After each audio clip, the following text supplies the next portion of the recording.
Hey folks, welcome to this video. This is the info video regarding the inclines, including the curve that was on the incline. A few people have asked about it. The basic build of this was taken from an idea from Mardi Gras Man 2-3 for the main slope. I'll show you that in a minute.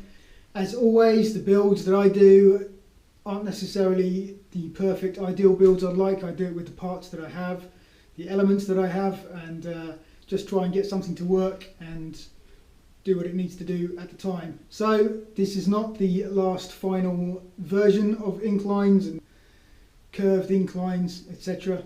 This is just what I did in order to get the video to work and in order to get a train from the ground to the magazine shelf on the coffee table. So without further ado, let's have a look at how it's all done.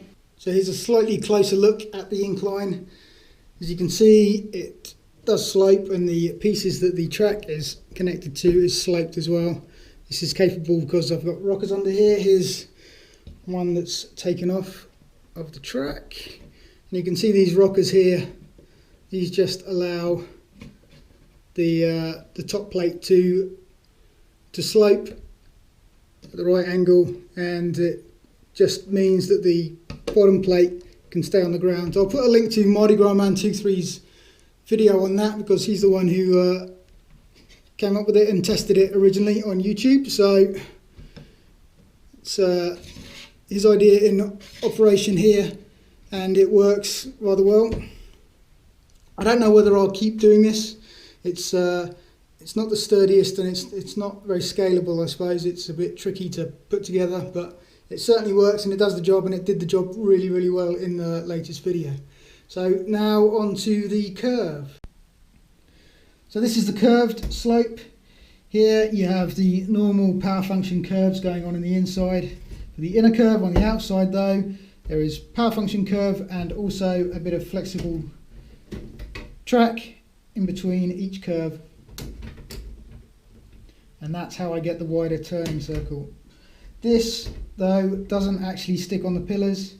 It actually sort of lies on top of it, which isn't the best, but it's the only way it would really stay. Also, if you look under here, take this piece off. I've got these 2x2 tiles with the studs in. That helps to keep the track in place.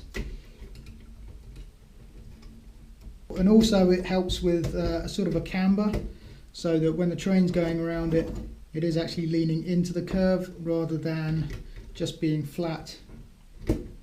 And it can help just catch on the track as well. So yeah, it's not the greatest solution. I'll try and work on something a bit better, but it works. That's the thing, it does actually do the job. So that's the curve. The gradient on it is actually Santana asked the question on my original slope and bridge video. The gradient is actually 1 brick for each piece of track, which is actually fairly severe, but the train's just about managed to handle it, so it does the job and it gets to the height I need it to without needing to use too much track. So the pillars underneath the curved piece of track, they don't have rockers on them, they are just plain bricks on plates basically, with more plates supporting them. There's nothing special about these. I was basically running out of pieces to build the railway with, so these are the supports for the track. They're pretty simple to make. They kept the curves up, the curved slope up, and worked wonderfully. So there you go, that's the quick look at the inclines, the curved incline as well. So as you can see, the curved slope, it's not that pretty, but it does the job. On the video you could see the heavy haul train and the blue cargo train pull, well, it was 12 cars they were pulling around those corners. So even though it's not the smoothest of corner, it still does the job. Those engines of course have 2 motors in them, so they could pull a bit more. So I hope you've enjoyed this video. Click like, click the thumbs up if you have, subscribe if you haven't already, and I'll see you in the next video.